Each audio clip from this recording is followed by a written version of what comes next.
আজকে আমি পাঁঠার মাংস বানাবো। তার জন্য এখানে আছে 750 গ্রাম পাঁঠার মাংস। আর ইনগ্রিডিয়েন্টস নিয়েছি তার জন্য পেঁয়াজ আমি দু রকম ভাবে নিয়েছি, আমি দেখাবো রেসিপিটা করার সময় আমি দেখাবো। ফোড়নের জন্য নিয়েছি গোটা গরম মশলা, তেজপাতা, শুকনো লঙ্কা, চিনি, আদা বাটা, রসুন বাটা, জিরে বাটা, লঙ্কা বাটা, টমেটো কুচানো, নুন, হলুদ আর সরষের তেল, গরম মশলা। প্রথমে আমি তেল দিচ্ছি। প্রথমেই আমি কিছুটা পেঁয়াজ বেরেস্তা ভেজে নেবো। ওটা আমি কিভাবে দেবো মাংসতে সেটা আমি দেখাবো।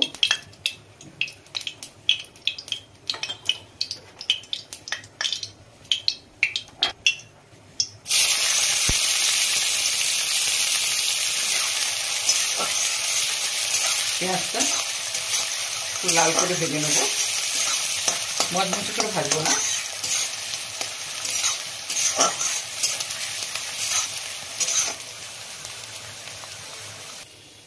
তুলে নিলাম, ভাজা হয়ে গেছে বেরেস্তাটা। তেল দেবো আমি। ওই তেলের মধ্যে আমি আরেকটু তেল অ্যাড করেছি। এবার আমি গোটা গরম মশলা দিয়ে দেবো। একটা দারচিনি, এলাচ 2-3টে দিয়েছি, ফাটিয়ে দিয়েছি, আর লবঙ্গ 2-3টে ফোড়ন দিলাম।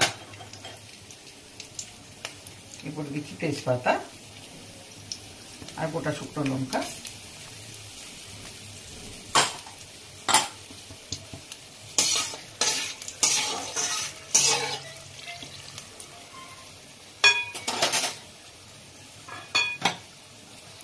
লঙ্কাটা একটু কালো করে ভাজবো। হয়ে গেছে। এরপরে আমি পেঁয়াজগুলো দিচ্ছি।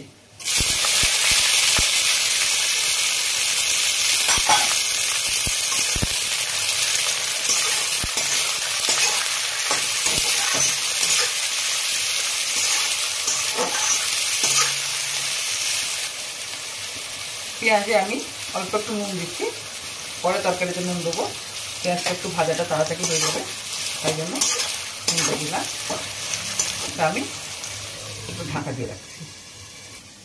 মাংসের জন্য গরম জল বসেছিলাম, হয়ে গেছে। গ্যাসটা বন্ধ করে দিচ্ছি।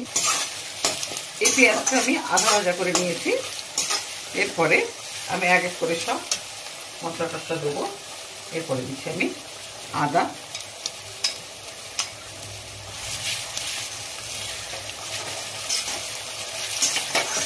টমেটো,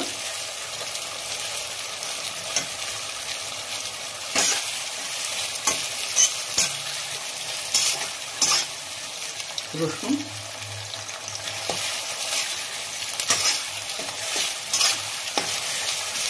এরপরে দিচ্ছি লঙ্কা,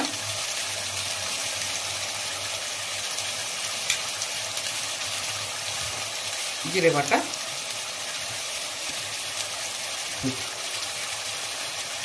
একবারে পরিমাণ মতো দিয়ে দেবো। তরকারিতে যেরকম দেওয়া হয়। আমি আস্তে আস্তে করে ঢাকা দিয়ে দিই মাংসটা, এর মশলাটা কষে নেব।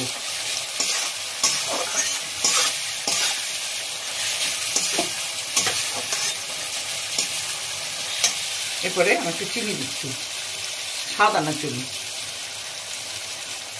করে ঢাকা দিচ্ছি আমি। ঢাকার মধ্যে মশলাটা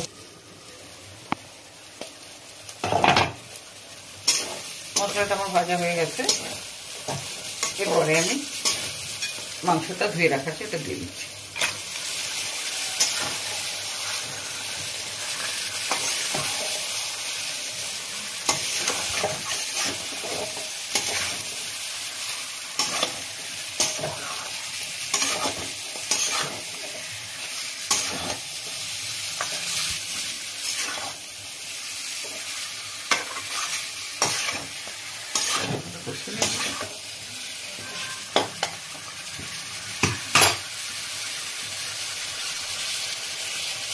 এরপরে আমি নুন দিচ্ছি।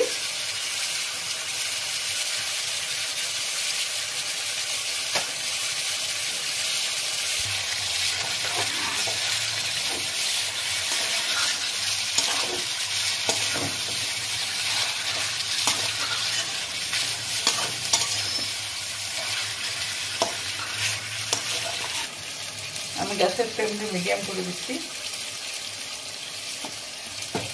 আস্তে আস্তে হতে থাক।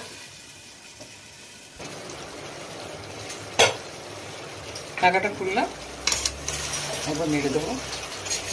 এটা একটু সময় লাগবে, আস্তে আস্তে করে ঢাকার ভেতরে হবে। মিডিয়াম ফ্লেমে গ্যাসটা আছে, সেদ্ধ হয়ে যাবে।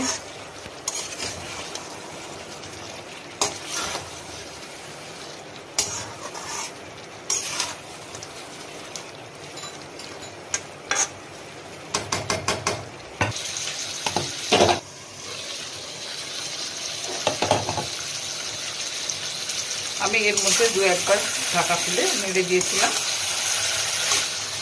প্রায় হয়ে এসছে। এরপরে আমি ওই যে ভাজা বেরেস্তাটা রেখেছিলাম পেঁয়াজে, এটা আমি বেটে নিচ্ছি শিলপাটাতে, এটা আমি এখানে দেবো।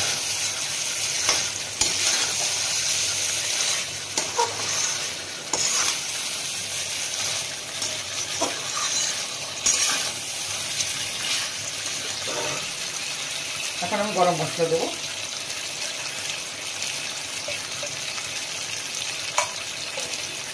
আমার এই পাঁঠার মাংসটা কিন্তু কালারটা কিন্তু একটু কালচে রঙ হবে, আমি সেভাবেই করেছি।